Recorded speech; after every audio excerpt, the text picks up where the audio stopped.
Sometimes, perhaps like you, I have those moments where I'm really struck by the web of good that supports us in our life.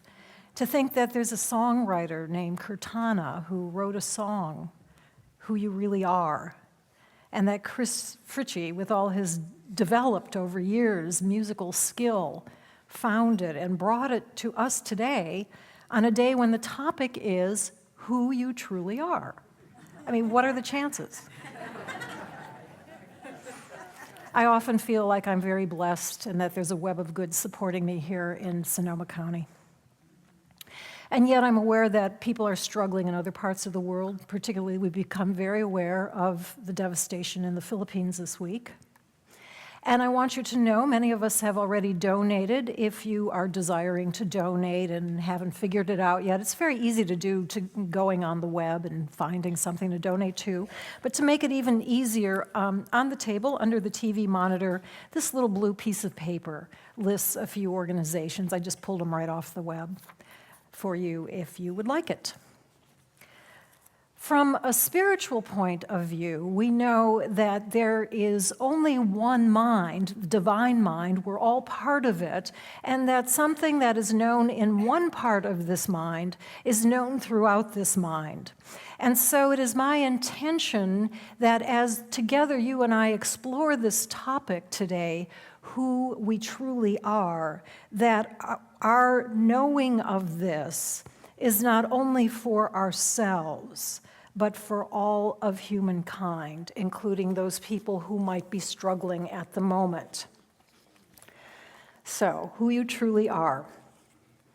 Short answer, you are a deathless, eternal being whose essence is only good.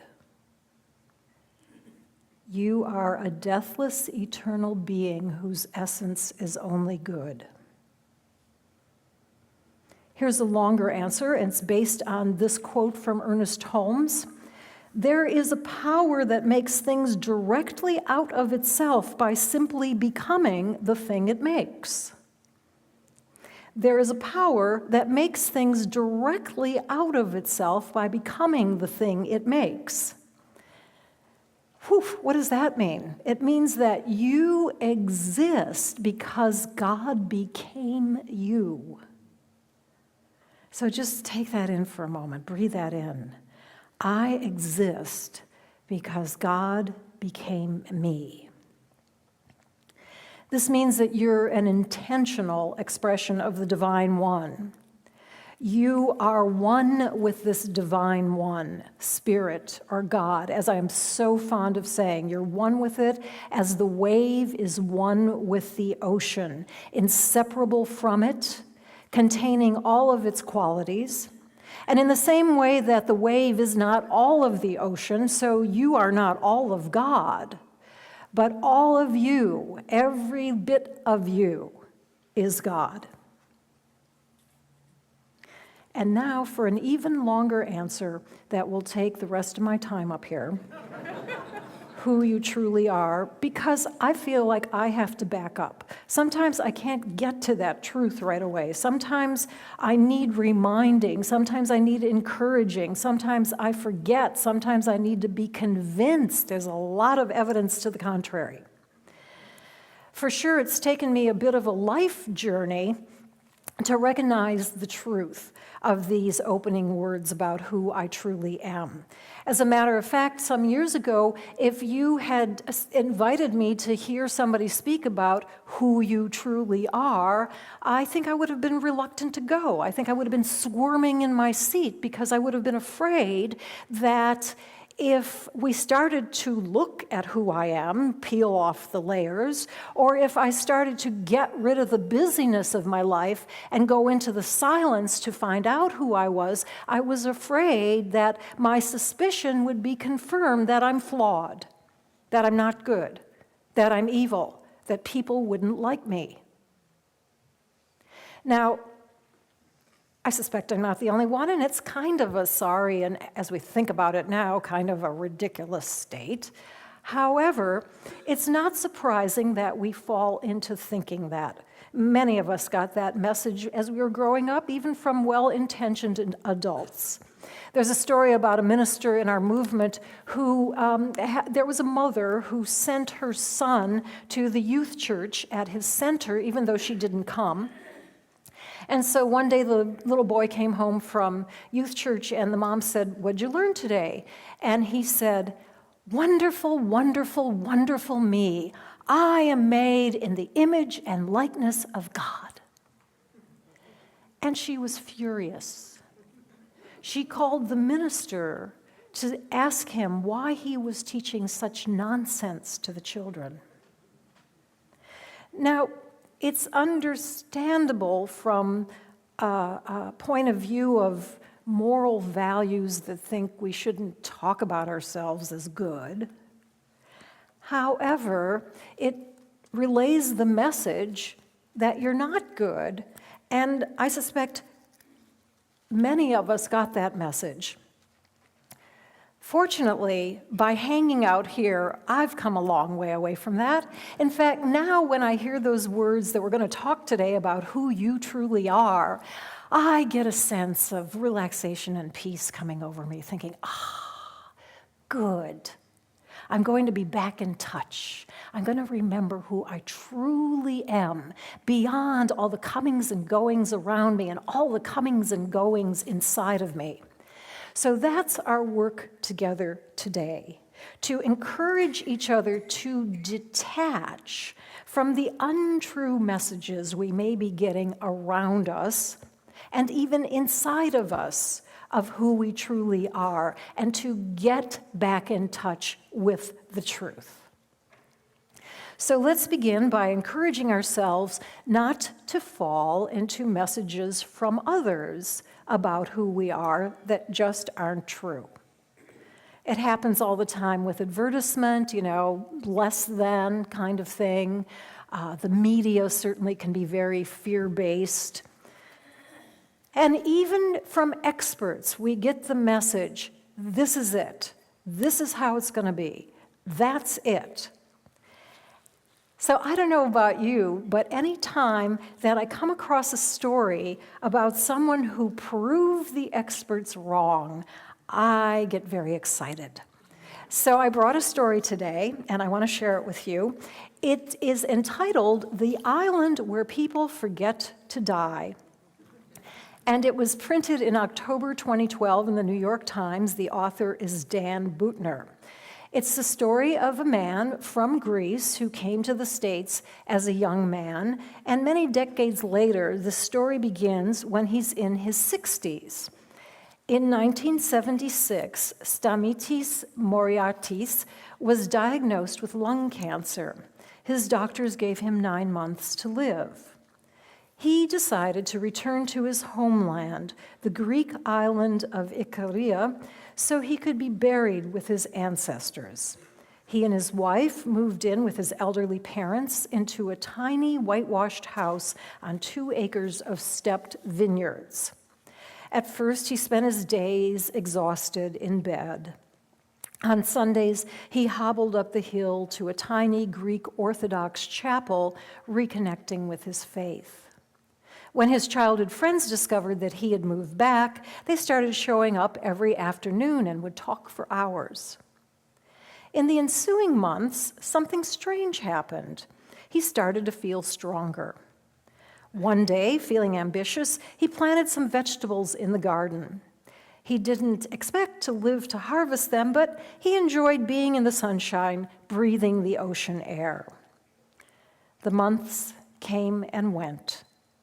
Moraitis didn't die. Instead, he reaped his garden and, feeling emboldened, cleaned up the family vineyard as well. Easing himself into the island routine, he woke up when he felt like it. I just want to pause for a moment right there.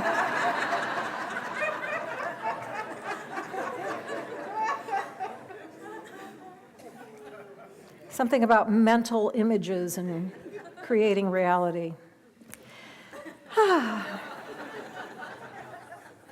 worked in the vineyards until mid-afternoon, made himself lunch, and then took a long nap. In the evenings, he often walked to the local tavern where he played dominoes past midnight. The years passed. His health continued to improve. He added a couple of rooms to its parents' home and built up the vineyard. 25 years later, he went back to America to see if the doctors could explain why his cancer went away. They were all dead.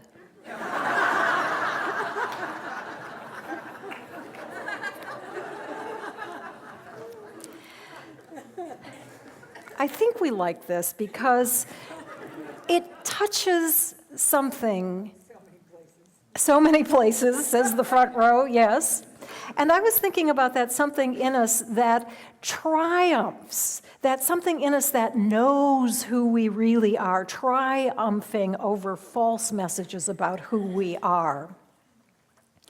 And just as we have to be spiritually discerning about messages coming to us from the outside, so we have to be spiritually discerning about the messages that are coming to us from the inside, from our own bodies and minds. We're being encouraged this month to go within, into the silence. And as Dr. Edward explained last week, this is more than just a place of quiet where there's no noise. In fact, when we speak of the silence, we're speaking along the lines of Eckhart Tolle is speaking in his book that we're reading this month, Stillness Speaks, where he points out that stillness is your essential nature. It is that awareness from which all perception comes.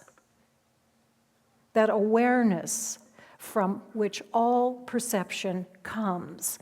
That's what awaits us in the silence. That's what awaits us in the stillness.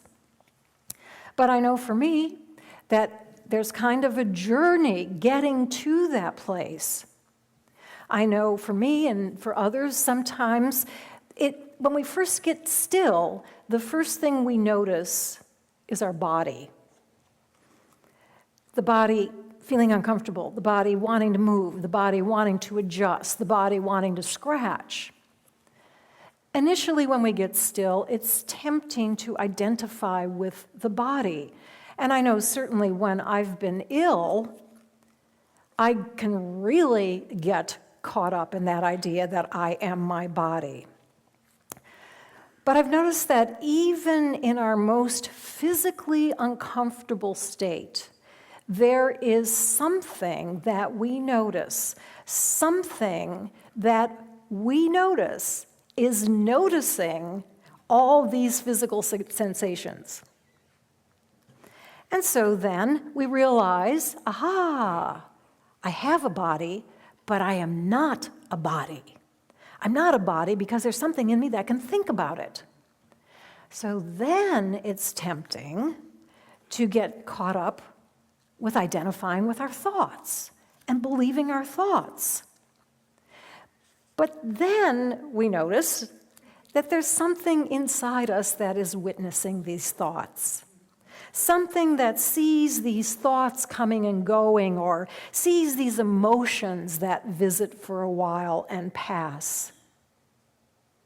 I love to recount that very transformative moment for me when I came here, when I came across that phrase by Louise Hay, it's only a thought, and a thought can be changed.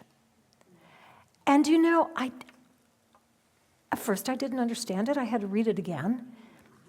Then I didn't believe it because I thought, oh, that's not true. My thoughts are true.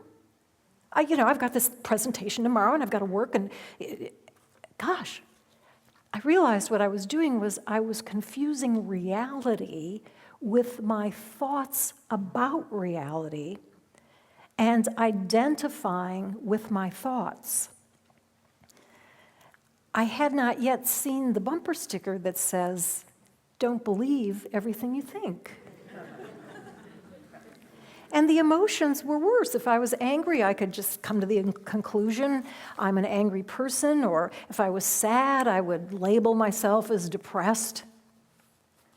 But slowly, slowly, I got it, more and more, that there's something within me that is witnessing these ever-changing thoughts and emotions.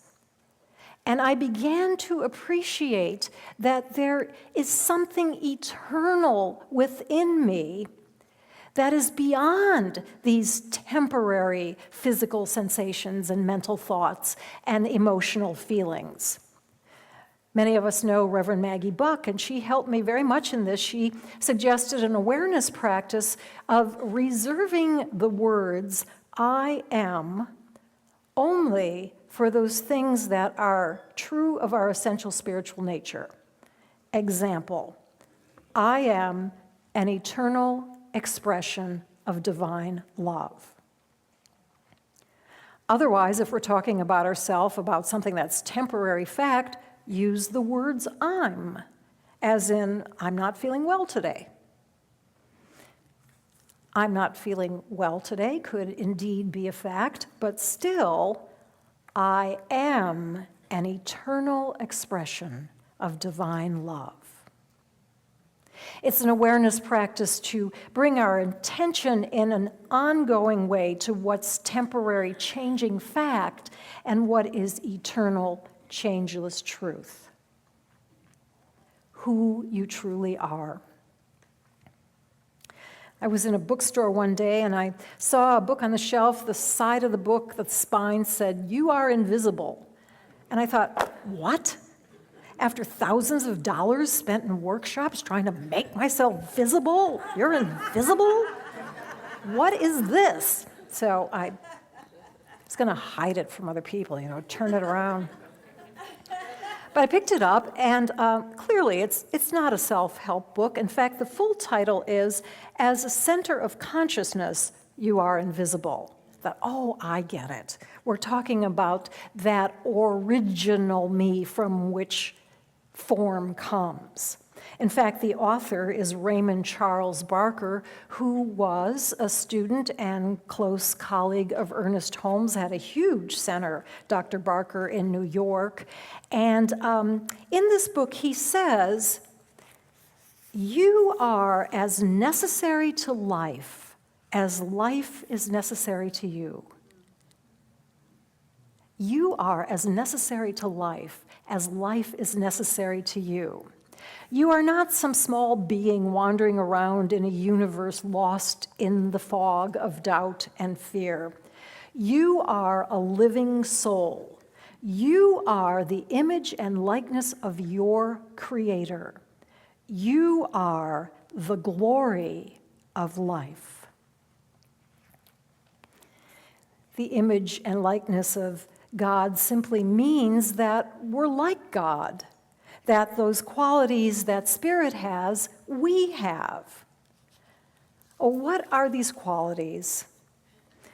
Well, in our tradition, we speak about 7 of them. They come to us because Ernest Holmes was highly influenced by the British philosopher Thomas Troward. And Troward was a very logical man who reasoned out the qualities of this divine thing as he sat and pondered what the nature of this ground of all being must be, this source of everything. He would consider a quality, and so he took life, and he thought, yes, this source of everything, this ground of all being must be life. Nothing in it could be unlike life, because if anything wasn't life, it would destroy itself. And so he logically reasoned on these qualities of the Divine One. And I'm going to ask Sue to put them up there. You'll recognize them. We sing about them all the time. Our children do them in youth church. Typically what happens is, for example, in youth church, the teacher says, God is life, and the kids repeat, I am life. And that's how the routine goes usually. God is light, I am light. However, This week, I had the rather stunning experience when I worked with solely these I am phrases. Because you see, in the full-out version, God is life, I am life, God is light, I am light, God is joy, I'd gone on to automatic. I'd say something to myself like, God is love, and I'd think, well, sure, God is love, obviously, God is love, so, okay, I guess, all righty, I'm love, all right. But when I put them all together like this, I am life, I am light, I am joy. Whew, what a concept. Shall we say the rest together? I am love, I am peace, I am beauty, I am power.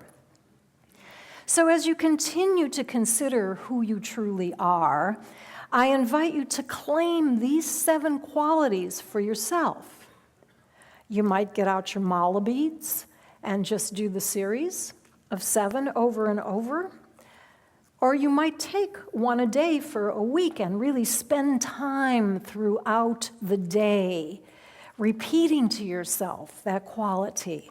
I am peace, I am peace, I am peace. And noticing and reflecting on and going into the silence and considering, how is that true, that I am peace? What does it feel like? What does it mean? What is it?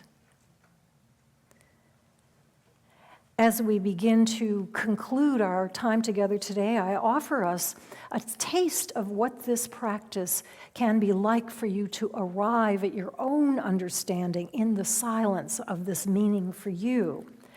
I'll guide you in briefly considering each quality, and Chris will provide a bridge between the qualities. And Sue, if we could have the next slide.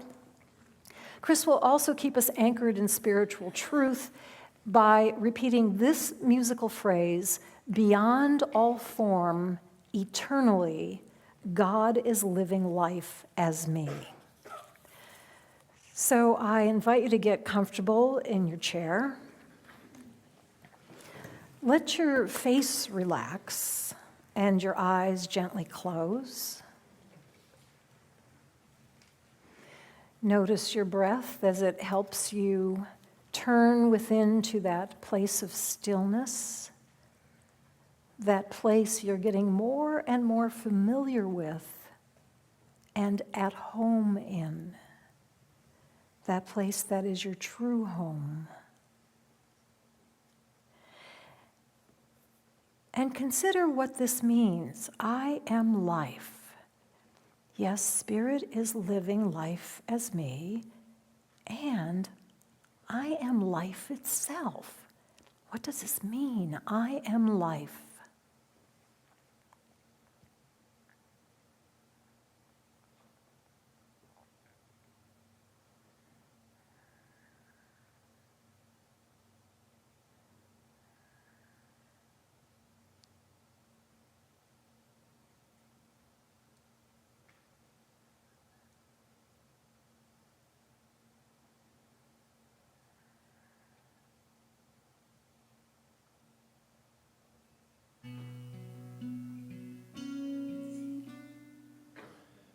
Beyond all form eternally,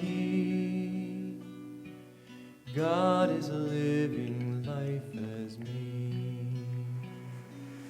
I am light. Yes, the light of God shines through me and around me, but beyond this, I am light itself. What does this mean? I am light.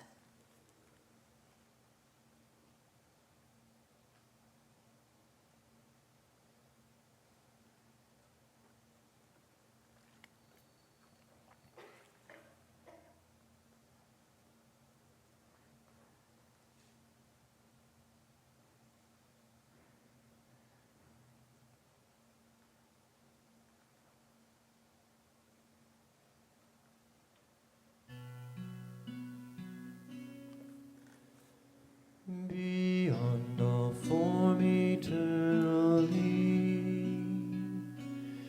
God is living life as me. I am joy. not just that I can feel joyful now and then, but I am joy. What does this mean? I am joy.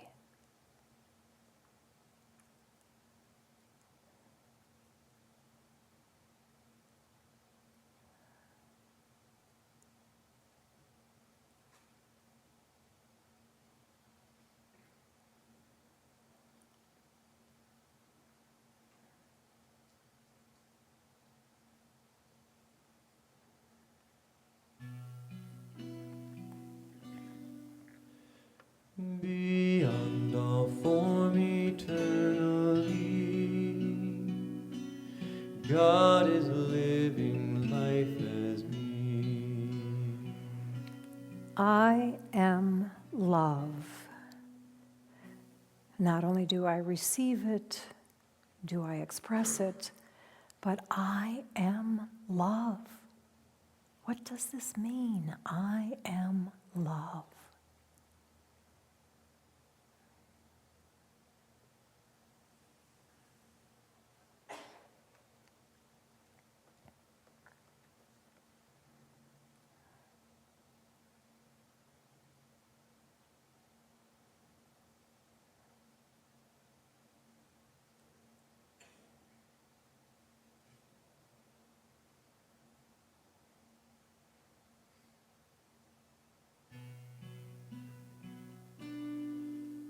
Beyond all form eternally, God is living life as me. I am peace.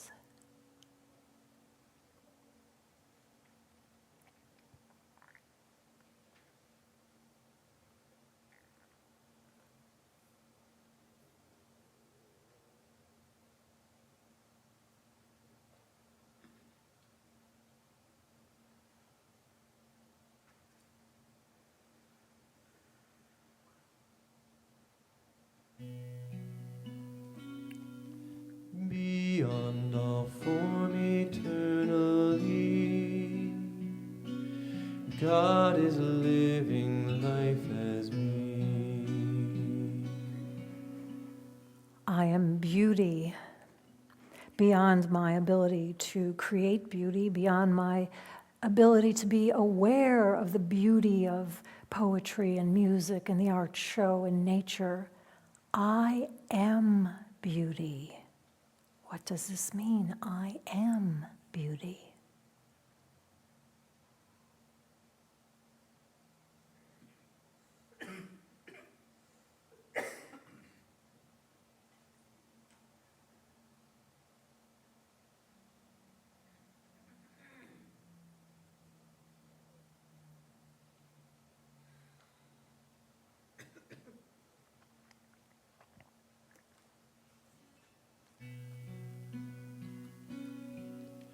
Beyond all form eternally,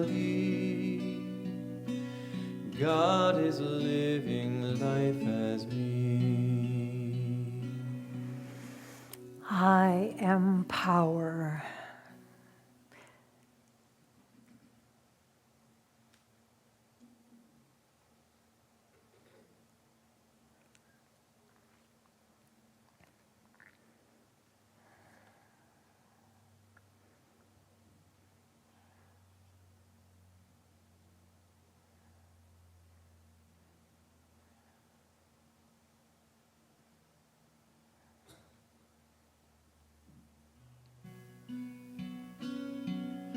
Beyond all form eternally, God is living life as me. Beyond all form eternally, God is living life as me.